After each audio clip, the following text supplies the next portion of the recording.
Bonjour, on est le 19 juin 2018. 2018. Ici, je vais voir euh, ce qu'est une source lumineuse.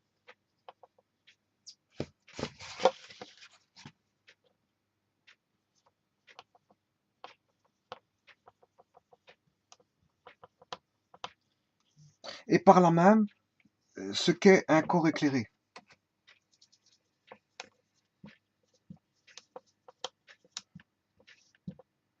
Il y a deux possibilités. Deux possibilités.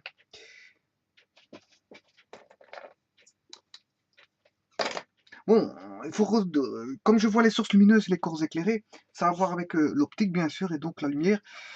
Euh, il faut que je redéfinisse ce qu'est la lumière. La lumière, en fait, c'est une forme d'énergie qui impressionne donc l'œil. L'œil de, de, de tout individu, qu'il soit de tout individu, c'est-à-dire des êtres humains et des animaux, ainsi que des insectes et tous ceux qui possèdent un système de vision. Voilà. Donc, la lumière, c'est la forme d'énergie qui impressionne l'œil. Et bien sûr, pour l'être humain, la rétine. Voilà, voilà, il va frapper l'œil et donc la rétine. Donc, et aussi les capteurs. Tout ce qui vient impressionner les capteurs électroniques de lumière, eh bien, la lumière, bien sûr, est une forme d'énergie qui impressionne aussi les capteurs électroniques de lumière. Elle n'impressionne pas uniquement les, euh, que l'œil humain, voilà, ou l'œil des animaux, ou l'œil des insectes, ou tous ceux qui possèdent tout, tout être vivant possédant des capteurs euh, lumineux, ben, la lumière euh, impressionne, enfin, elle peut impressionner tout ce qui possède des capteurs lumineux, tels que œil, ou encore les végétaux, hein, parce qu'en fait, voilà, les végétaux ont une forte interaction avec la lumière au travers de la réaction de la photosynthèse. Donc voilà. Donc c'est ça la lumière.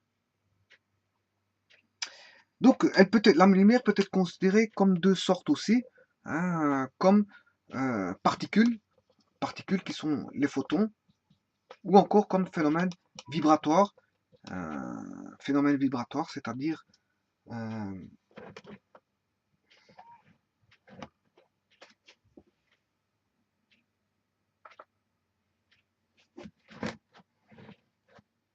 voilà.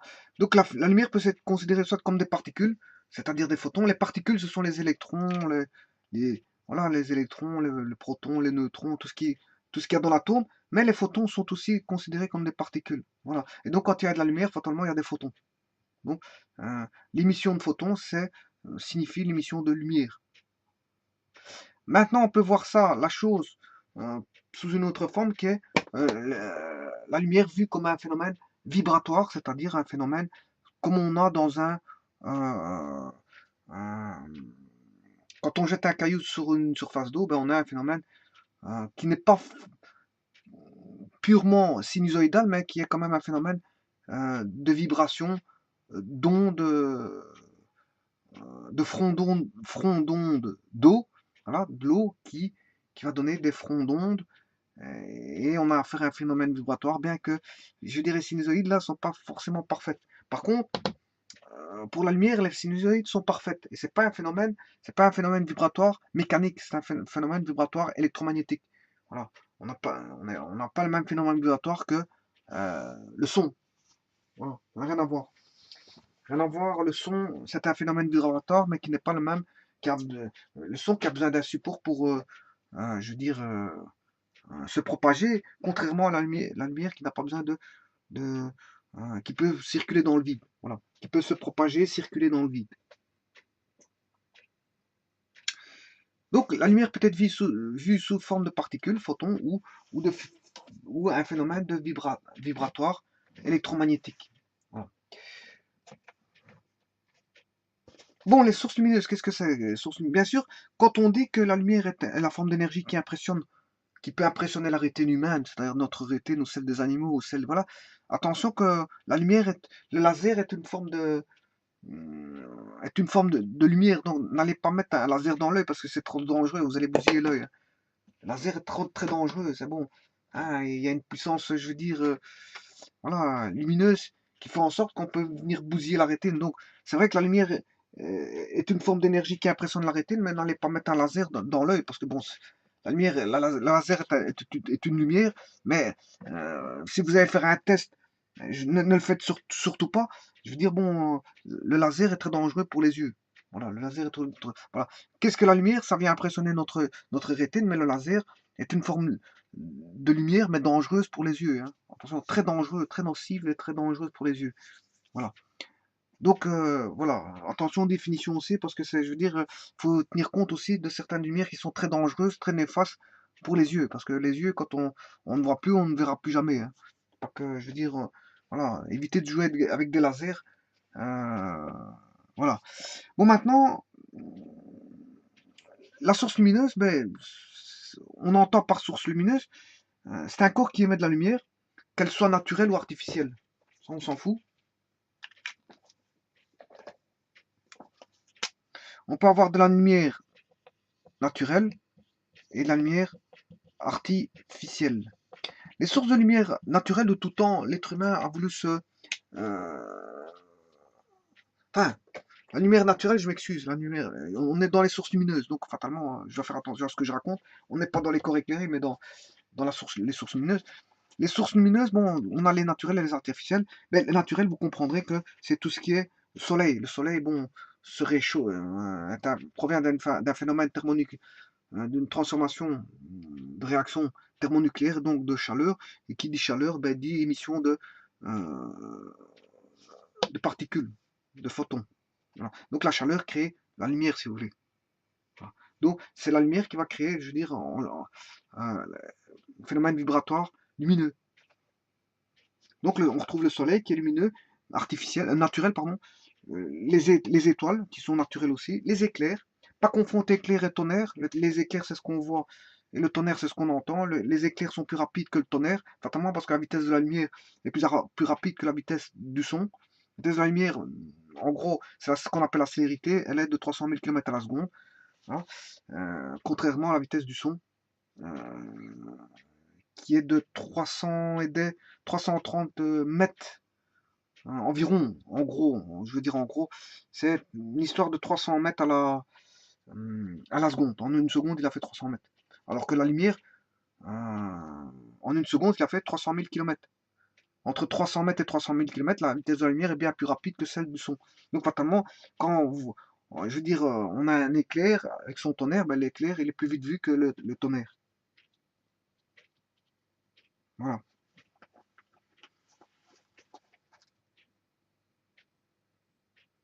Donc on retrouve les éclairs, tout ce qui comme source lumineuse, les volcans. Bien sûr, euh, les volcans, bien sûr,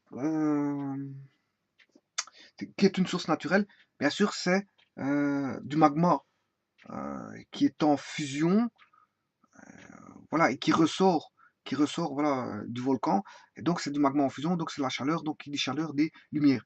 Donc vous avez vu que les éclairs, ben, ce sont des éclairs, ce sont des charges électriques qui émettent, je veux dire, voilà, on va dire un éclair dû aux charges électriques. Euh, on peut avoir le soleil qui émet de la lumière naturelle, les étoiles. Pourquoi les étoiles? Les étoiles, bien sûr, chauffent. Hein, on a la matière en fusion, que ça chauffe, et donc fatalement, on a de la matière très dense, donc chaude, et donc fatalement, ce qui dit chaude, dit en émission de particules de photons. Voilà. Bon, par exemple, si vous prenez un bec benzène, ben, je veux dire, on peut avoir toutes sortes de flammes bleues. La meilleure des flammes, c'est le bleu. Et si on a une mauvaise flamme, ben, on a une flamme orange, rouge, et voilà. Et on peut avoir toutes les couleurs, orange, rouge, orangé, et voilà, avec un petit peu de vert et du bleu, etc. Et voilà, donc en fait, vous voyez que la lumière peut être donnée au travers de flammes d'un bec benzène. Mais le bec benzène, à la différence, euh, c'est une source artificielle lumineuse, hein, bec benzène. Voilà. Mais qui sert surtout à chauffer, pas à voir. Hein. Voilà. Donc, bon, ben, on retrouve le ver luisant, comme les sources lumineuses naturelles. On a le ver luisant, le poisson, le poisson-lune qui est une espèce naturelle euh, qui émet de la lumière. Bien sûr, on a voilà, le laser aussi, le laser, les écrans de télévision. Voilà, les écrans de télévision, les écrans de GSM, les écrans, euh, tout ce qui est écran, type d'écran, ben, émettent de la lumière. Parce qu'il est basé. D'ailleurs, maintenant, on a affaire à des écrans plats, mais auparavant, c'était des ampoules. On avait différents types d'ampoules, hein. On crée c'était par un système d'ampoule avec de la lumière, un jeu de lumière. Voilà, c'était de la lumière. D'ailleurs, le signal de lumière s'appelle le signal de luminance. Signal de luminance. Voilà. Et donc, vous voyez bien que, faire attention, je veux dire, les gens aiment bien la lumière, hein, la lumière naturelle, ils aiment bien la lumière naturelle. Après, quand on se coupe de la lumière naturelle, ben, on peut avoir un espèce de manque. Donc, quelqu'un qui est habitué avec les écrans, que ce soit GSM, les écrans de toutes sortes, GSM, d'iPhone, les écrans de télévision, les écrans de ce qu'on veut. Mais si on se coupe de tout ça, à un moment donné, à force d'être dedans, ben, on a besoin de lumière et quand on arrête tout ça, ben, on est un petit peu drogué par, par le manque de lumière voilà, fourni par les écrans artificiels. Euh, ouais, artificiels.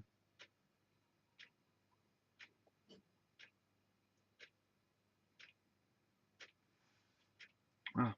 Donc, source lumineuse, généralement, euh, on retrouve les naturels, comme je vous ai dit, le soleil, les étoiles, le poisson-lune, le ver luisant, les volcans, les éclairs et les artificiels. On retrouve les téléviseurs, les lasers, les lampes de bougies, tout ce qui est projecteur de voiture, hein. Je veux dire, argon, krypton, néon, xénon, lampe à vapeur de sodium, lampe à tungstène, lampe à comment est-ce qu'on appelle ça? À hélium, lampe à hélium, lampe, toutes sortes, tous les types de lampes qui existent. Qu'ils soient d'éclairage direct ou indirect, on s'en fout. Mais en fait, ce sont des sources lumineuses artificielles. Euh, voilà, les tubes néons, avec les différents types de couleurs qu'on a dans les magasins, les vitrines, pour voir, hein, je veux dire, avec des dispositifs électroniques qui permettent de faire des écriteaux, voilà. Donc, euh, voilà.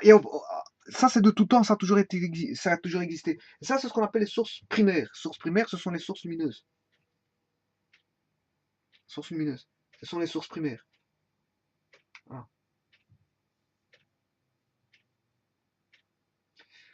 Donc, en d'autres termes, l'œil voit donc les objets parce qu'il nous envoie de la lumière. Donc,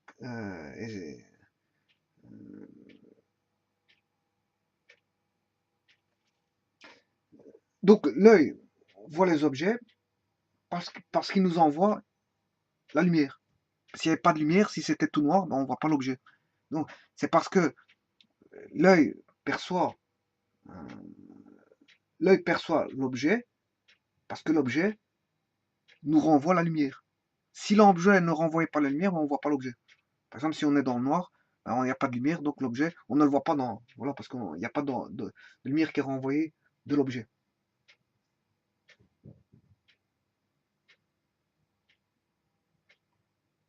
Bon, alors, bien sûr, il est nécessaire que cette lumière euh, parte des objets et arrive jusqu'à notre œil. Donc, on va de l'objet à l'œil. Ça, je l'ai toujours dit. Euh, et comme je l'ai dit, certains objets, comme une lampe de poche, une lampe de bougie, euh, une lampe enfin, une lampe de poche, une flamme de bougie, je m'excuse, une flamme de bougie, une flamme de bougie. Euh, Quand je dis bougie, ce sont les bougies en cire qu'on allume avec un briquet. Parce que si je prends une bougie électrique, voici, ceci c'est une bougie électrique, hein. C'est une bougie de voiture à essence. Donc en fait, là il y aura un arc électrique qui va sortir. Donc c'est toujours de la lumière, hein. Alors, ça c'est une bougie de voiture. Voilà, on aura de la lumière qui va sortir, mais ça c'est pour créer une certaine combustion électrique, un allumage.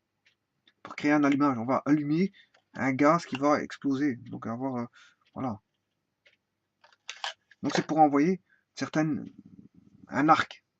Donc là, on a un effet lumineux.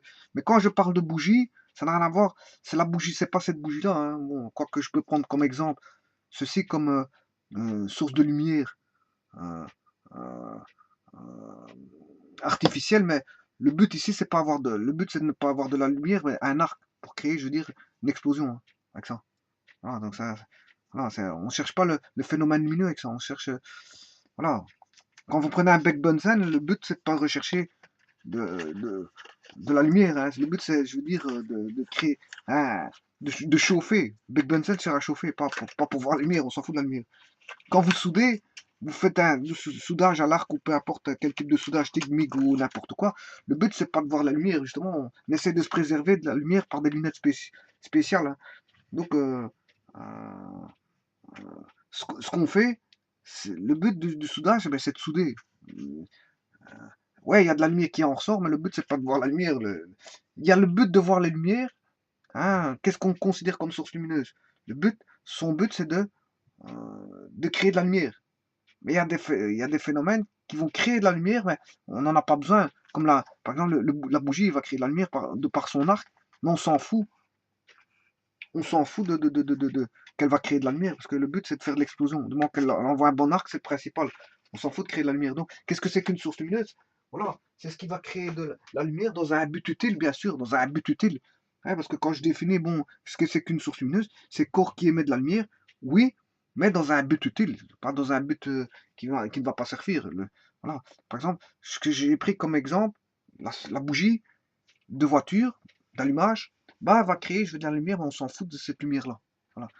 Donc, est-ce qu'elle est considérée comme source lumineuse? Bah, on peut ne pas la classer comme source lumineuse parce qu'on s'en fout, je veux dire, de la lumière qu'elle va créer. Voilà. Donc, c'est source lumineuse dans un but utile, de voir des objets. Voilà. Quand on dit source lumineuse, c'est dans un but utile de voir des objets. Voilà.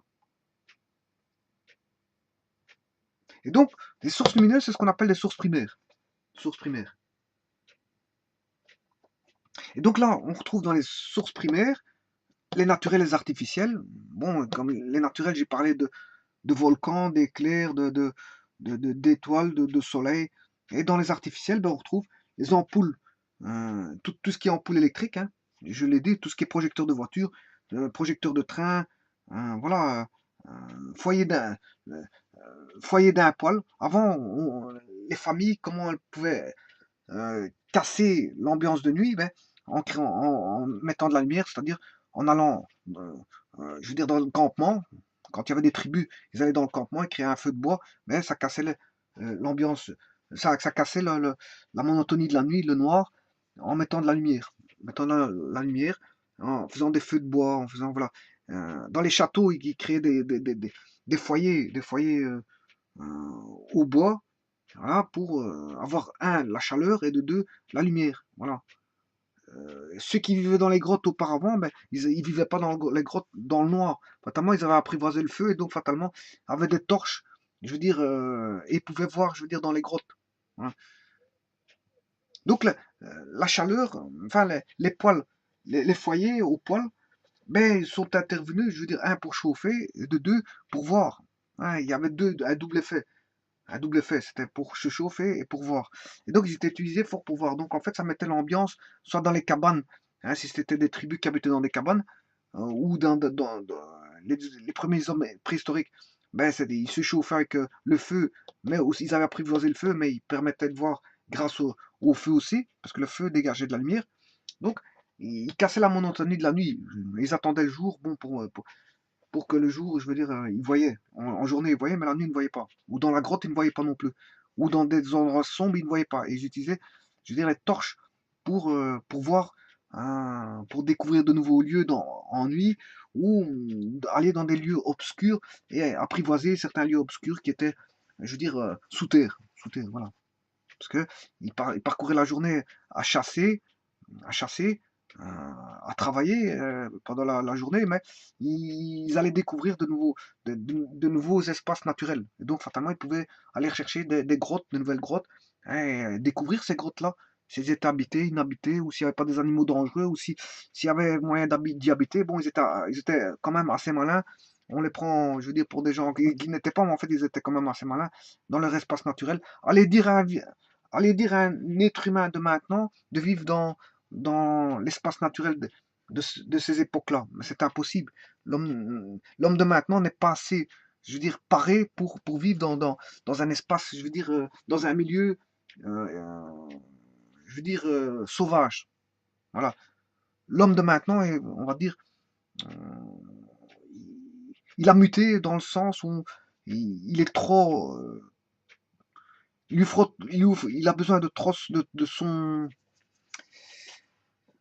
il ne sait pas changer d'espace naturel parce que maintenant il est confronté à une certaine vie de maintenant qui n'aurait pas su vivre au monde d'avant. Voilà. Quelqu'un qui vient du monde sauvage vers le monde plus moins sauvage, mais il va s'adapter, mais quelqu'un qui vient d'un milieu moins sauvage vers un milieu sauvage, il risque de perte, je veux dire, les pédales. Voilà. Donc en fait, nous on a été éduqués dans le sens de vivre dans un monde, je veux dire, moins sauvage. Moins sauvage.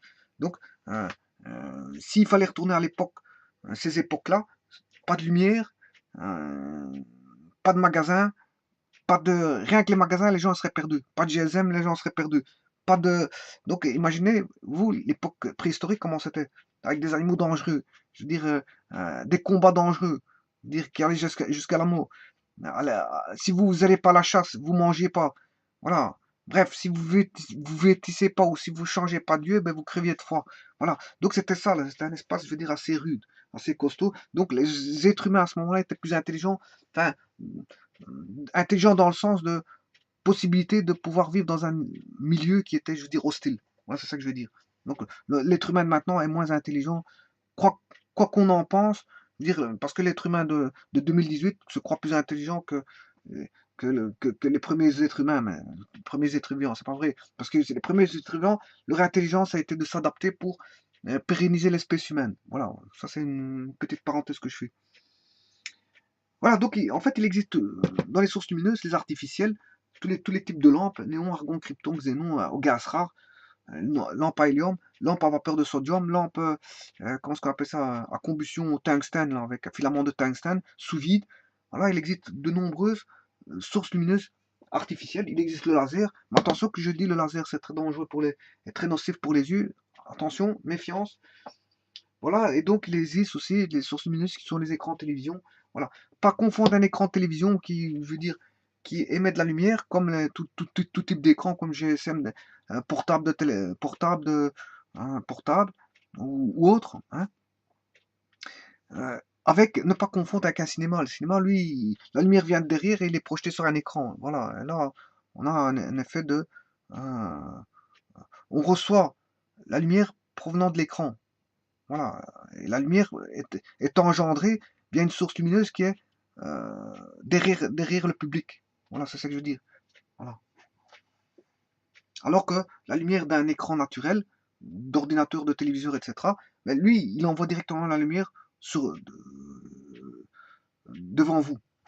Voilà, devant vous, c'est-à-dire euh, à votre visage, directement à votre visage, et donc fatalement, votre visage contient vos yeux, donc vos yeux perçoivent la lumière comment est-ce qu'on appelle ça, de l'écran. Bon, il existe pas uniquement des sources lumineuses, mais il existe des corps éclairés. Les corps éclairés, en fait, ce sont des corps qui vont recevoir la lumière et vont la renvoyer, par exemple, c'est le cas par exemple de la Lune. La Lune va envoyer une partie, toute partie, ou rien, et peut s'il y a une éclipse, ben, bien sûr, vous comprendrez que voilà, une éclipse de Lune, je veux dire, l'alignement Soleil-Lune va se faire de telle manière que bon, la lune ne sera pas éclairée, donc on verra pas la lumière du soleil. Voilà. Donc, qu'est-ce qui peut renvoyer encore éclairé de la lumière? Mais tout ce qui est vous avez un réverbère avec un mur peint, mais ça peut renvoyer de la lumière. On va avoir des armoires qui peuvent renvoyer de la lumière. Un mur. euh, euh, et ça, c'est ce qu'on appelle euh, des sources secondaires. Hein, tout ce qui est lune, planète, mur, plafond, tableau, photo, etc.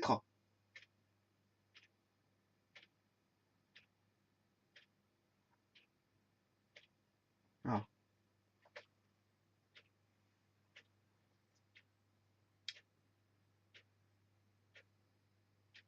Maintenant, j'ai une petite remarque à faire, hein.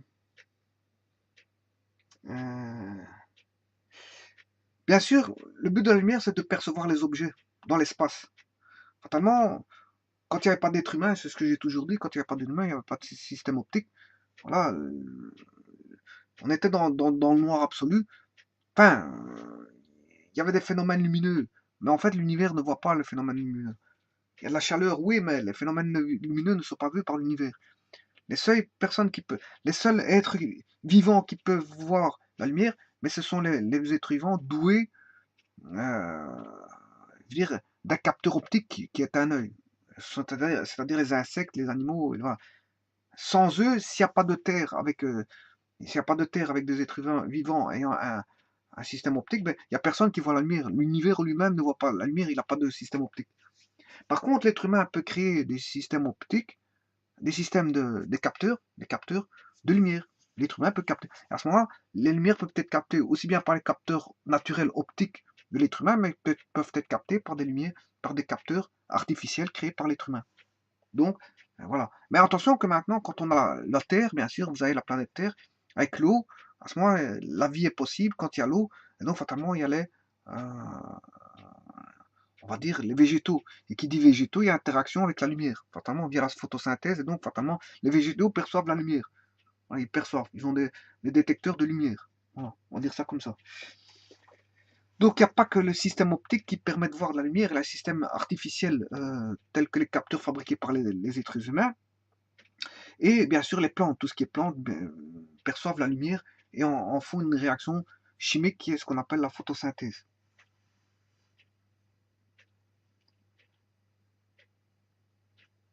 Voilà. Donc, et ça, les objets peuvent être perçus, bien sûr, euh, par un capteur optique.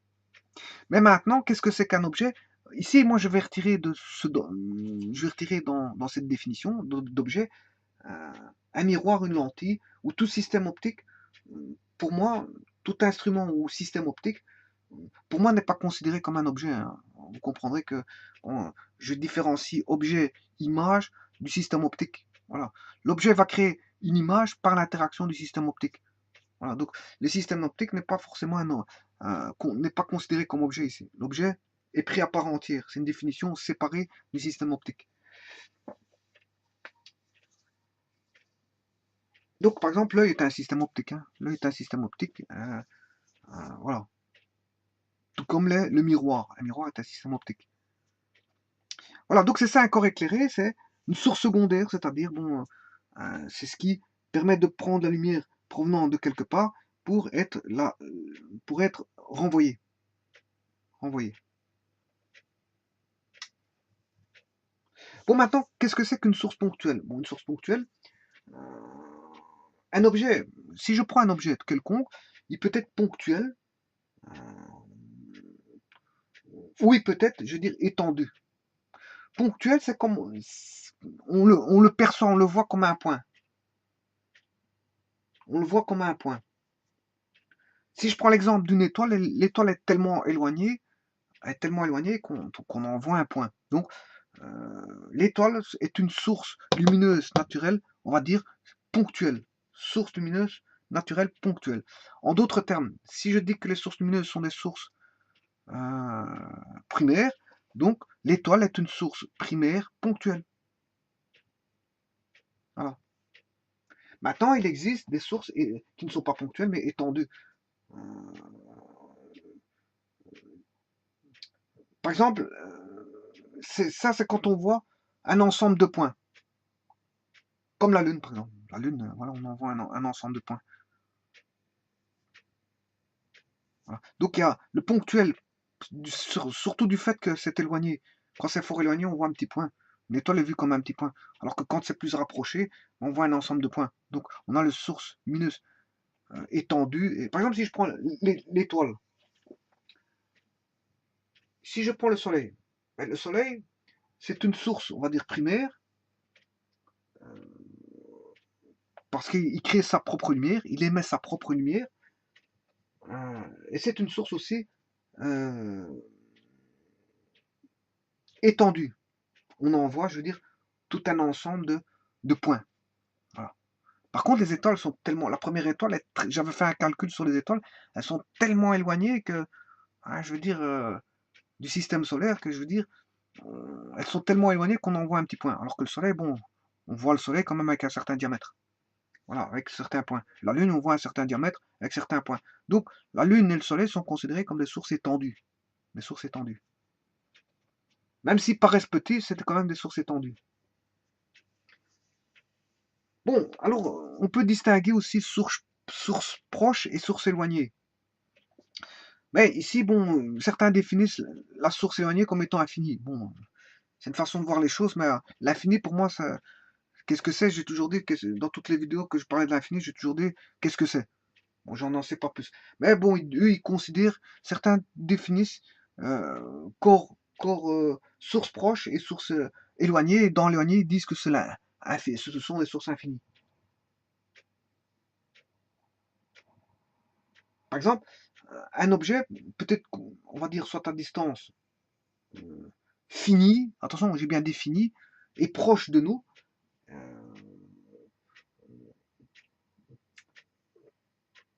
Et alors, à ce moment-là, l'œil doit l'accommoder pour pouvoir le voir. Par contre, on va dire, il y a des sources qui sont considérées comme éloignées, donc infinies, selon certaines définitions, infinies. Et donc, là, les rayons lumineux, issus d'un point, arrivent euh, parallèlement entre eux. Parallèlement entre eux. Donc, à ce moment-là, l'œil n'a plus besoin de, je veux dire, d'accommoder pour le voir, pour voir l'objet. Pour voir l'objet.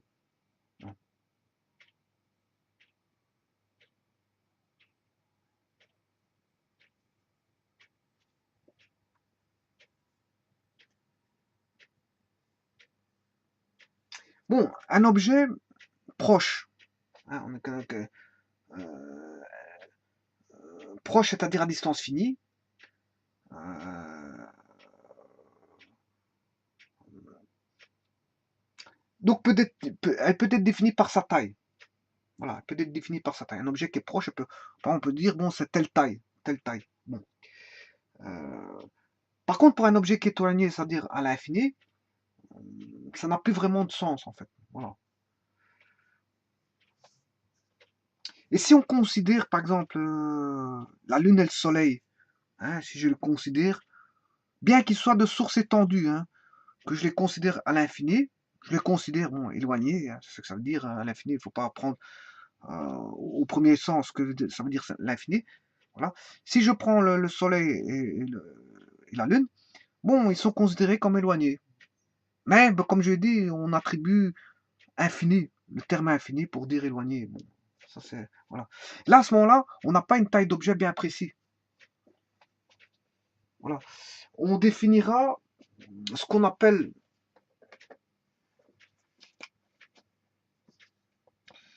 euh, c'est, on définira alpha lune et alpha soleil.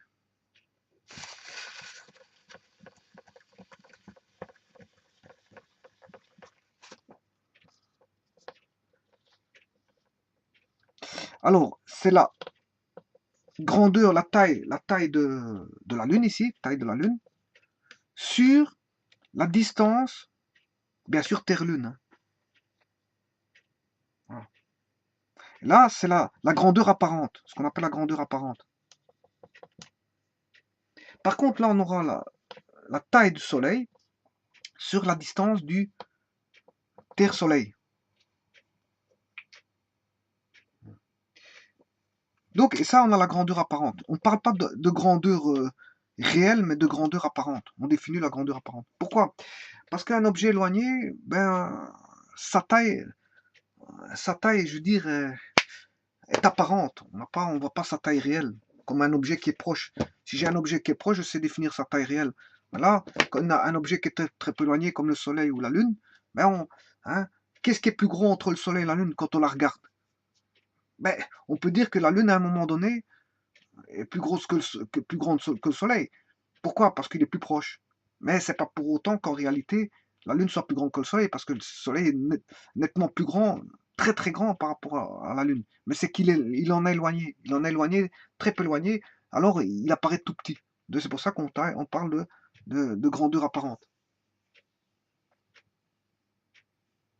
Voilà. Et à un moment donné, quand les alphas sont égales, hein, ces alphas-ci sont égaux, mais on risque d'avoir ce qu'on appelle, quand ils sont sur un même axe, on risque d'avoir une éclipse totale. Voilà. Parce que si on calcule euh, le alpha L de la Lune, alpha, grandeur apparente de la Lune, grandeur apparente du Soleil, ils sont presque, je crois, égaux. Ils sont presque égaux. Donc, quand ils se situent sur un même axe, fatalement, ben, on a une éclipse totale. Le Soleil ne renvoie plus sa lumière parce qu'en fait, il y a la Lune qui est devant. Voilà. Voilà. Donc ici, on a les sources lumineuses, les corps éclairés, bon, source primaire, source secondaire, bien sûr. Bon, maintenant, si je reprends en général le cas général du Soleil, ben, le Soleil est une source lumineuse, donc une source primaire. C'est une source qui est éloignée, donc à l'infini. Et c'est une source étendue. Étendue parce que on la voit malgré tout avec tous des petits points. C'est pas qu'elle se retrouve vraiment très peu éloignée qu'on la voit en un point. Non, on voit différents petits points.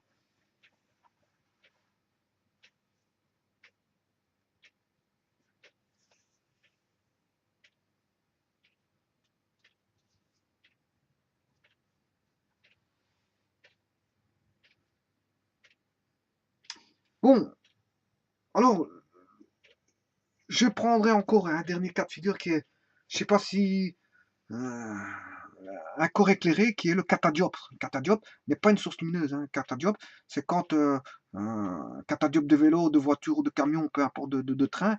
Catadioptre, c'est quand elle reçoit une lumière, soit du soleil, ben, le catadioptre va s'allumer. Ou s'il y a beaucoup de soleil, par exemple. S'il y a la lumière d'une voiture en nuit qui vient frapper un catadioptre, le catadioptre va s'allumer. C'est un système de projecteur, en fait. C'est un système de catadioptre, c'est un système de projecteur de lumière. Quand il reçoit la lumière, ben, il réémet la lumière reçue. Donc c'est bien un corps éclairé. Le catadioptre, c'est pour voir. On a des catadioptres tout le long des routes, sur des bornes blanches. Vous mettez un catadioptre pour suivre la route en nuit. Vous suivez les catadioptres et vous voyez que vous pouvez suivre la route grâce au catadioptre. Catadioptres de différents poteaux blancs ou sur des rambardes de sécurité, des garde-fous, etc. On met des catadioptres pour voir où est le cheminement de la route.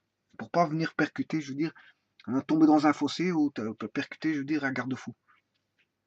Voilà. Et donc, les sources lumineuses, on en trouve partout et partout et partout. Hein, chez soi, dans une habitation domestique, qu'est-ce qu'on a? On a les lumières.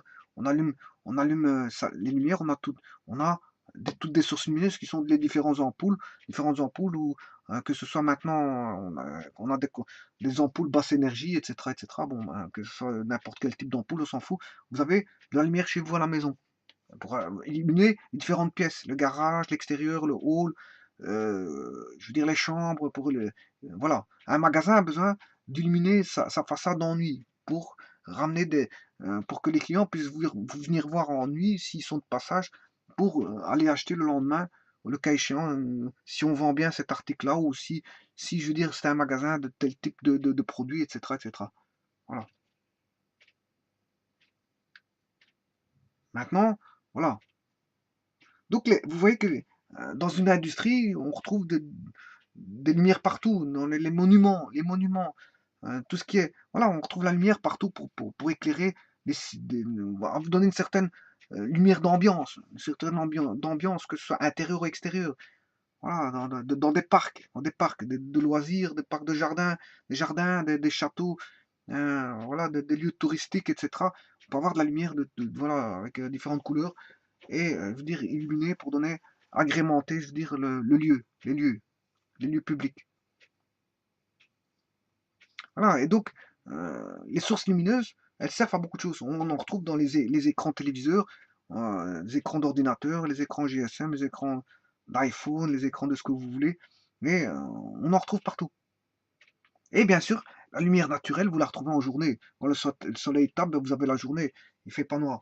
Et en nuit, toutes les lumières artificielles se mettent en marche pour que ce soit les véhicules qui vont rouler, que ce soit les vélos, les motos, les voitures, les camions, les trains, tout ce qu'on veut, même les bateaux, ils possèdent leur projecteur, etc., etc. Ouais, il y a aussi, avant, il y avait aussi les phares de mer, hein, pour orienter les bateaux qu'il arrivait au port via une certaine lumière, et voilà, on dirigeait les bateaux vers le port, via des lumières. Donc la lumière peut être utilisée aussi comme signe de détresse, hein, on envoie des SOS lumineux, pourquoi pas, hein, je veux dire, euh, voilà. Voilà.